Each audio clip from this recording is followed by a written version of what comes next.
étirements à pratiquer sur sa position de travail pour prévenir l'apparition des troubles musculo-squelettiques en complément de l'installation ergonomique au poste de travail.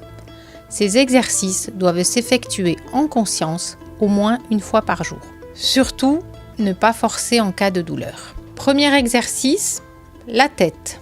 Inspirez profondément, fléchir la tête vers le bas en expirant.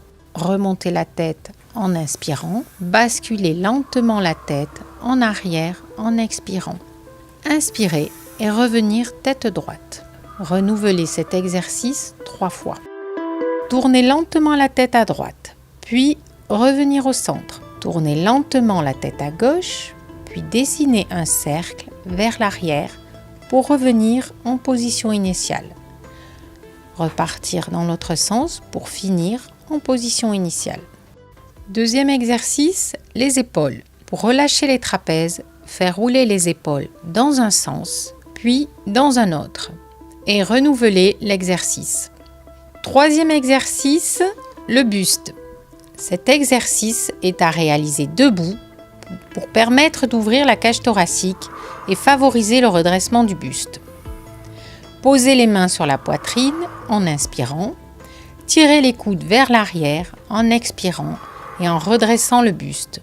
Renouvelez l'exercice 3 fois. Quatrième exercice. Croisez les doigts devant soi, bras tendus vers le bas. Montez les bras tendus au-dessus de la tête en inspirant. Tournez les paumes vers le plafond. Se pencher à droite en expirant. Revenir au centre en inspirant. Se pencher sur le côté gauche en expirant. Inspirez en revenant au centre. Renouvelez les inclinaisons 3 fois. Cinquième exercice. L'automassage des trapèzes. Posez sa main au-dessus de l'omoplate et venir masser les trapèzes. Ensuite, changez d'épaule.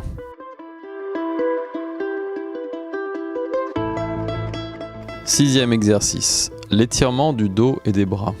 Cet exercice se fait assis. Poussez d'abord le clavier vers l'avant, puis reculez le siège vers l'arrière. Posez les avant-bras tendus en appui sur le bureau. Inspirez, puis avancez la main droite vers l'avant en expirant. Inspirez, puis avancez l'autre main gauche vers l'avant en expirant.